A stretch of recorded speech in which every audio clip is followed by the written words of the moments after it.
Bonjour à tous, bienvenue sur The Glove Driver et bienvenue à l'intérieur du Z3M Coupé. Ce Z3M Coupé qui en ce moment ne fonctionne pas beaucoup puisque comme vous le savez on est en confinement. D'ailleurs j'espère que chez vous tout le monde va bien, que vous avez la santé, la forme, que vous arrivez à vous occuper. Il nous reste encore un mois de confinement, donc bon, ça va être long, mais croyez-moi, j'ai du contenu pour vous faire passer le temps. Vous vous êtes sûrement fait cette réflexion également, mais aujourd'hui dans le monde automobile, chaque marque a de plus en plus de modèles et c'est de plus en plus compliqué de savoir quels modèles sont en vente actuellement, quels modèles viennent de sortir, bref, on s'en sort plus. Du coup, je me suis dit que ça pourrait être intéressant et que ça pourrait vous intéresser et vous apprendre des choses, de faire une vidéo par marque où je parlerai des différents modèles qui sont en vente actuellement chez cette marque. Vous l'avez vu, le sujet du jour, c'est la marque Ferrari. Je me suis dit que commencer par quelque chose d'aussi emblématique que la marque au cheval cabré, ça pourrait vous intéresser. Donc durant cette vidéo, vous allez découvrir ou redécouvrir tous les modèles qui sont en vente actuellement chez Ferrari avec toutes leurs caractéristiques techniques, voilà, les explications de chaque modèle, les prix, les performances. Donc j'espère que ça va vous intéresser. Si vous voulez plus de vidéos comme ça, je vous invite à faire 3 choses. La première, c'est vous abonner, très important. Ensuite, mettez un petit pouce bleu, objectif 2000 pouces bleus sur cette vidéo. À 2000 pouces bleus, je ferai une autre vidéo sur le même thème. Et la troisième chose, c'est de me dire dans les commentaires quelle marque vous aimeriez que je fasse pour la prochaine vidéo. Mais aujourd'hui, on parle de Ferrari. Je préfère vous prévenir, la vidéo va être assez intense, il va y avoir beaucoup d'informations, donc prenez un Doliprane, du popcorn, asseyez-vous sur un canapé. Chez Ferrari actuellement, on peut entrevoir 5 gammes différentes, 5 séries de voitures. Dans un premier temps, il y a la gamme des voitures Grand Tourisme à moteur avant. Ensuite, il y a la gamme des sportives à moteur V8 central arrière. Nous avons après la gamme des sportives à V12 avant. Ensuite, la série des hypercars / des Ferrari nouvelle génération. Et pour terminer, les séries spéciales. On va les faire dans l'ordre et on commence par la gamme Grand Tourisme à moteur avant avec un premier modèle, la Portofino. Alors la Portofino, c'est une voiture de Grand Tourisme 2+2, donc avec 2 places à l'avant, 2 places à l'arrière, qui a été présentée en 2017. C'est un cabriolet avec un toit en dur qui reprend l'architecture et le moteur de la California T, sa prédécesseur. Cette voiture est équipée d'un V8 biturbo 3,9 litres qui développe 600 chevaux et 760 Nm de couple. C'est une propulsion, elle est équipée d'une boîte double embrayage à 7 rapports et Ferrari la considère un peu comme la Ferrari d'entrée de gamme. Alors je mets des guillemets parce qu'elle est quand même vendue à partir de 195 500 €, qui est un prix assez élevé, mais bon, on a l'habitude chez Ferrari. Et c'est une voiture qui est quand même très performante, un cabriolet 4 places avec un look très sympa. Alors comment reconnaître la Portofino de la California T? La Portofino va être légèrement plus longue, légèrement plus large, un peu plus trapue, un peu plus carrée que la California T. Et au pire, si vous voulez en être sûr, vous regardez sur la planche de bord et ça sera marqué California T ou Portofino. Toujours dans la gamme Grand Tourisme à moteur avant, on va parler d'une voiture que j'adore, la GTC4 Lusso. La GTC4 Lusso, c'est un peu le vaisseau amiral 4 places de Ferrari, c'est une luxueuse voiture 4 places à moteur V12 atmosphérique placée à l'avant. C'est la voiture qui remplace la FF. D'ailleurs, anecdote, FF, ça voulait dire Ferrari 4, Ferrari 4 places. Le nom GTC4 Lusso fait référence aux Ferrari coupés des années 60, comme la Ferrari 330 GT 2+2 et la Ferrari 250 GTE Lusso. Alors c'est une voiture que j'adore parce qu'elle est très longue, elle est très basse, elle est très effilée, elle fait presque 5 mètres de long. Et surtout, ce qui est amusant, c'est que l'empattement, c'est-à-dire l'espace entre les roues, est gigantesque. Lorsqu'on voit les images, vous vous en rendez compte. Et ça sert tout simplement à conserver un maximum d'espace à l'intérieur pour que les 4 passagers soient le plus à l'aise possible dans cet environnement très luxueux. Le plus impressionnant sur la GTC4 Lusso, c'est évidemment le moteur. On retrouve à l'avant un énorme V12 atmosphérique de 690 chevaux et 697 Nm de couple, 6 litres 3 de cylindrée. La voiture est propulsée par un système 4 roues motrices et une boîte double embrayage à 7 rapports, 0 à 100 en 3 secondes 4, vitesse max 335 km/h de pointe, avec quand même 4 passagers dans un environnement super luxueux, c'est assez génial. Et cette voiture est actuellement disponible à la vente chez Ferrari pour 269 000 €. Mais si vous trouvez le moteur V12 atmosphérique de la GTC4 Lusso un peu trop exubérant pour vous, il existe une version un peu plus classique, un peu plus économique, un peu plus discrète aussi. C'est la GTC4 Lusso T qui, au lieu d'avoir un V12 à l'avant, a un V8 biturbo à l'avant, un V8 3,9 litres, qui dans cette version va développer 610 chevaux et 760 Nm de couple. Et à la différence de la V12, là c'est une propulsion, on a aussi les roues arrière directrices, mais la voiture est beaucoup plus légère, beaucoup plus agile. Donc finalement, pour faire du drift, il vaut mieux une GTC4 Lusso T. Pour différencier la GTC 4 Lusso V12 de la GTC 4 Lusso T, la V8, le seul petit détail ça va être ces jantes qui sont spécifiques à la version V8, et aussi non, pour en être sûr, c'est comme la California et la Portofino, c'est marqué à l'intérieur sur la planche de bord. La version V8 sera disponible à partir de 233 000 €. Dernière voiture de cette gamme de Ferrari Grand Tourisme à moteur avant, c'est une Ferrari à laquelle personne ne s'attendait, un modèle complètement nouveau, c'est la Ferrari Roma.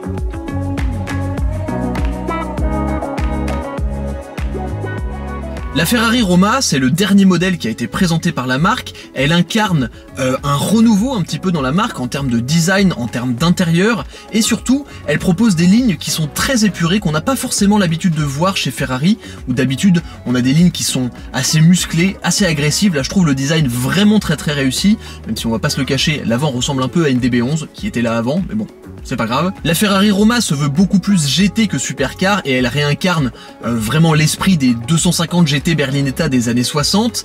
C'est un coupé 2+2, donc avec 2 places à l'avant, 2 places à l'arrière, qui, bon, malgré son côté GT, a quand même des performances de supercar, puisque à l'avant, on retrouve un moteur bien connu dans la gamme Ferrari, c'est le même que dans la GTC 4 Lusso T et la Portofino, le V8 biturbo 3,9 litres qui développe 620 chevaux et 760 Nm de couple. Toute cette puissance est envoyée aux roues arrière via une nouvelle boîte de vitesse à 8 rapports qui a été développée dans une autre Ferrari, dont je vous parlerai tout à l'heure. L'intérieur de la Roma est complètement nouveau en termes de design, fini les boutons, il n'y a que du tactile. Personnellement, j'aime beaucoup, je trouve que ça change énormément de tout ce qu'on a pu voir bien depuis quelques années. Dites-moi ce que vous en pensez dans les commentaires. Alors bien que le prix pour la Roma ait pas encore été annoncé, on s'attend à ce que ça coûte autour des 200 000 €, et je trouve que c'est une proposition assez intéressante de la part de Ferrari.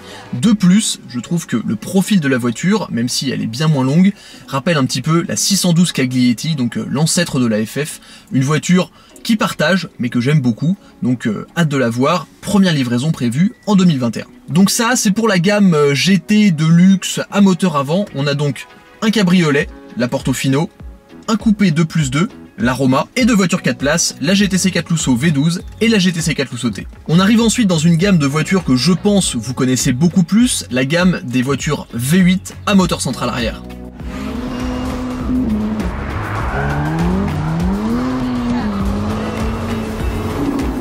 La F8 Tributo, chronologiquement, c'est la remplaçante de la 488 GTB qui elle-même remplaçait la 458. La F8, c'est pas vraiment un nouveau modèle, c'est plus un restylage, même pas en profondeur, de la 488, et je trouve que c'est un peu frustrant parce qu'historiquement, Ferrari a toujours proposé des changements très radicaux entre les différents modèles V8 de la gamme. On pense par exemple au passage entre la 355 et la 360, radicalement différente, au passage de la 360 à la F430, pareil encore très différente, de la F430 à la 458, de la 458 à la 488, les voitures étaient assez similaires, c'est la même plateforme, bien que bien sûr le moteur soit passé d'un V8 Atmo à un V8 biturbo, mais de la 488 GTB à la F8 Tributo, la plateforme est sensiblement la même. Donc c'est un peu dommage, mais on peut dire que la F8, c'est juste une 488 améliorée. Le nom F8 est lié au nombre de cylindres de la voiture, donc Ferrari 8, et Tributo veut dire tribu, hommage que la F8 Tributo rend à la mythique Ferrari F40 pour plusieurs raisons.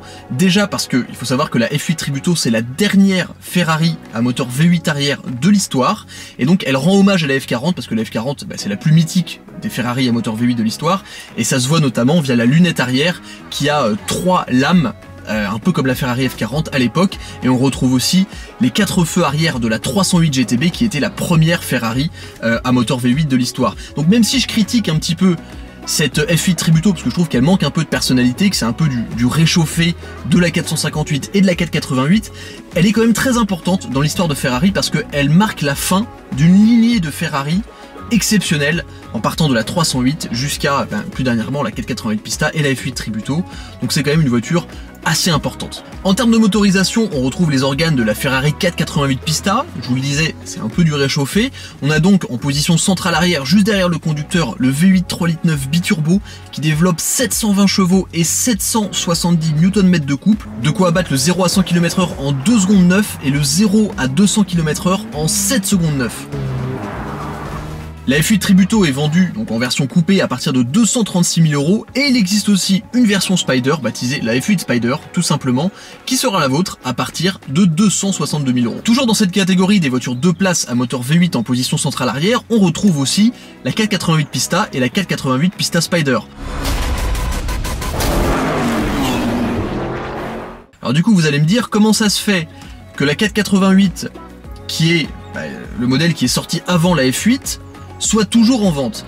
Tout simplement parce que la 488 Pista, c'est la version hardcore, la version orientée piste de la 488, et que tout simplement sa remplaçante, donc la F8 Pista ou la F8 spéciale, on sait pas encore comment elle va s'appeler, n'est pas encore sortie. Donc en attendant, Ferrari continue à vendre la 488 Pista et la 488 Pista Spider, version décapotable. La 488 Pista, elle a beaucoup fait l'actualité dernièrement, on la présente plus vraiment, c'est un véritable avion de chasse en termes de performance et de technologie, et de look accessoirement, parce que je trouve qu'elle est magnifique. C'est un peu le summum de la radicalité chez Ferrari, c'est vraiment une voiture qui est faite pour partir de chez vous, aller faire de la piste, rentrer chez vous. C'est pas une voiture qui est limitée en termes de nombre d'exemplaires, mais la production reste assez restreinte quand même, et elles sont très difficiles à acheter. Généralement, c'est comme ça chez Ferrari et chez beaucoup d'autres constructeurs. Si vous voulez une Pista, il va falloir acheter une autre voiture en avance, par exemple une GTC 4 Lusso T ou une Portofino. La version décapotable, la Pista Spider, reste quand même un peu plus rare que la Pista coupée. Déjà parce que la Pista Spider, c'est une série spéciale, elle célèbre le 50e modèle décapotable sorti par Ferrari, et c'est accessoirement la Ferrari décapotable la plus performante de son histoire. Pour acheter une Pista, il vous faudra débourser au minimum 291 000 €, et si vous voulez la même expérience, mais sans le toit et les cheveux au vent, il faudra débourser à partir de 320 000 €, tout ça sans malus, sans taxes, sans option évidemment. Pour résumer, cette gamme de Ferrari 2 places à moteur V8 en position centrale arrière est composée pour l'instant de 4 modèles, la F8 Tributo, la F8 Spider et bien sûr de la 488 Pista et la 488 Pista Spider, en attendant qu'elle soit remplacée par la F8 version spéciale, version hardcore, version piste. On passe maintenant à l'une des gammes les plus importantes chez Ferrari, c'est la gamme des voitures 2 places à V12 avant.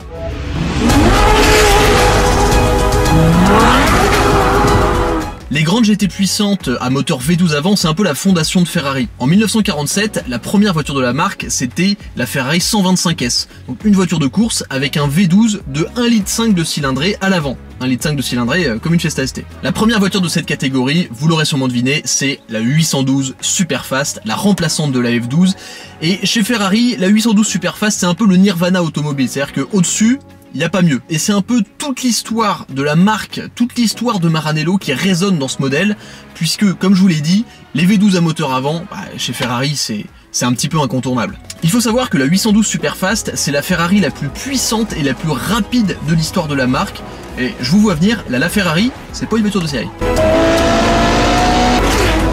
La 812 Superfast a remplacé la F12 Berlinetta. Et il faut savoir que la F12 Berlinetta, en termes de motorisation, c'était compliqué de faire mieux. La voiture embarquait déjà un V12 atmosphérique 6 litres 3 développant 740 chevaux, mais les ingénieurs de Maranello se sont dit, bon les gars, on sort la 812 Superfast, il faut qu'on fasse mieux.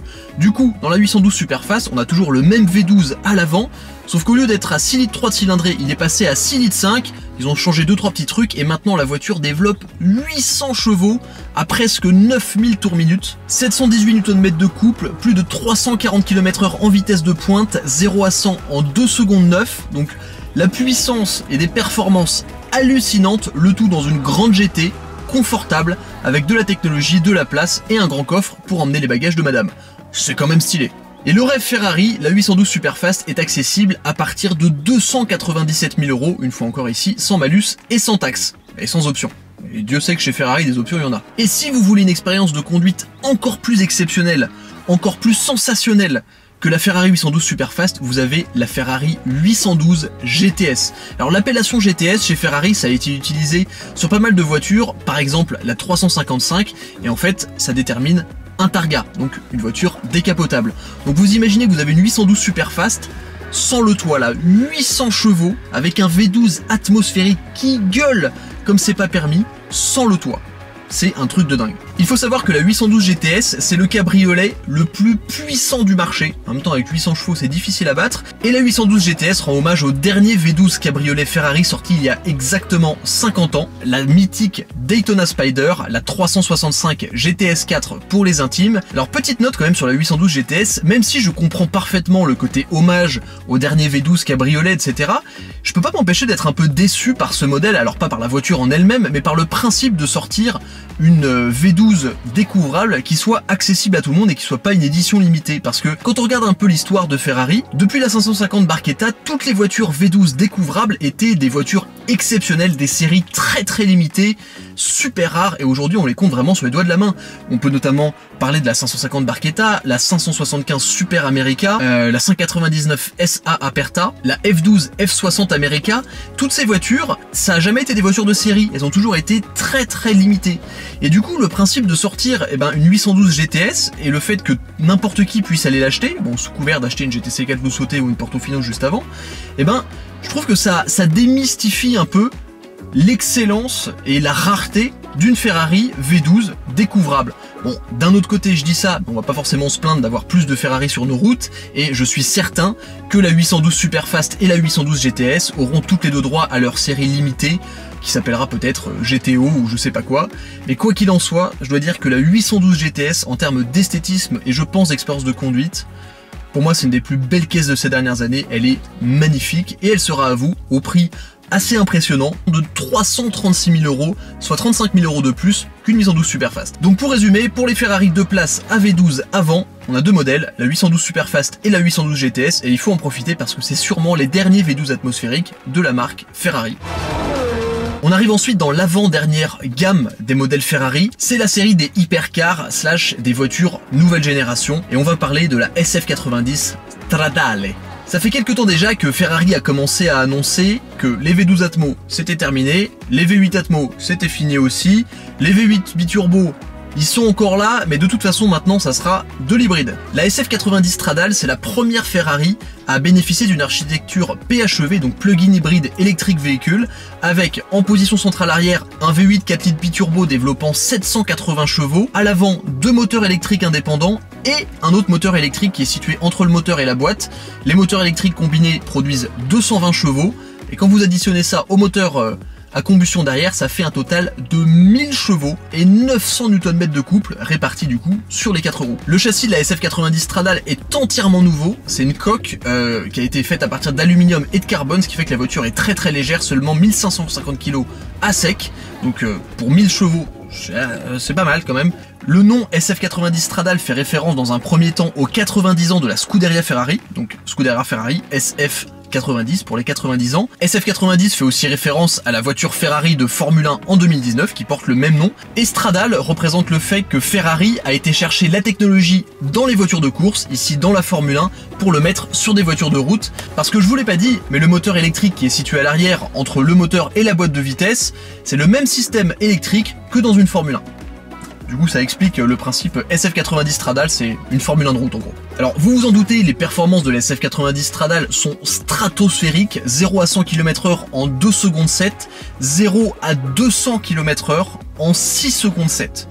C'est un truc de dingue. Et d'ailleurs, petite anecdote marrante, il faut savoir que la voiture est équipée d'une nouvelle boîte double embrayage à 8 rapports qui ne comporte pas de marche arrière. Tout simplement parce que la marche arrière en fait est gérée par les deux petits moteurs électriques qui sont situés sur l'essieu avant. Et d'ailleurs, ces deux moteurs électriques, donc qui sont complètement indépendants du reste de la voiture, permettent aussi en mode e-drive de rouler jusqu'à 135 km/h, mais du coup avec le moteur éteint. Donc en fait vous avez une supercar, une hypercar même de 1000 chevaux d'un côté, mais vous avez aussi une traction électrique qui vous permet d'aller à 135 km/h.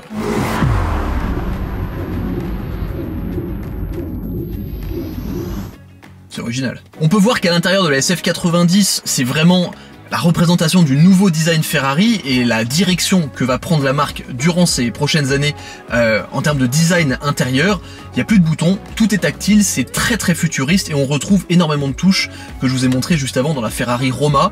Dites-moi ce que vous pensez dans les commentaires de ce nouveau langage en termes de design. Perso, j'aime bien les boutons quand même. Et surtout, ils auraient pu garder le fameux bouton qui sert à démarrer la voiture sur le volant. Je pense qu'il y a un petit peu moins d'émotion sur le fait d'appuyer sur un truc tactile. Mais bon, c'est comme ça, c'est le futur. Alors il est important de noter que la SF90 Stradale, c'est pas la remplaçante de la LaFerrari, même si on a deux hypercars hybrides.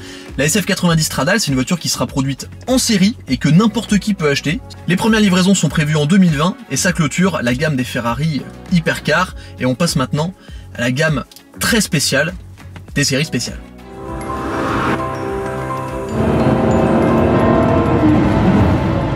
Alors Ferrari a fait le buzz à Genève l'année dernière avec ces deux voitures. C'est une série très spéciale, ultra limitée, vraiment réservée aux collectionneurs, qui a été baptisée série Icona.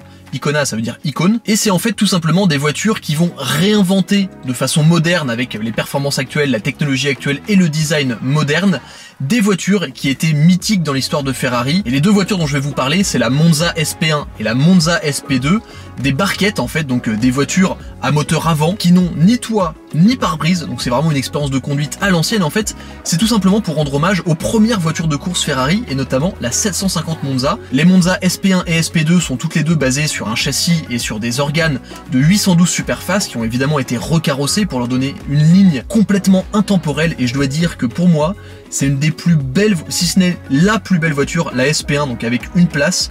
Pour moi, c'est la plus belle voiture de ces peut-être 20-30 dernières années au niveau de toutes les voitures. Je la trouve exceptionnelle cette caisse. On a donc pour la Monza SP1 une voiture monoplace sans pare-brise, sans toit, qui embarque à l'avant le V12 atmosphérique de la 812 Superfast, 6,5 litres de cylindrée, 810 chevaux.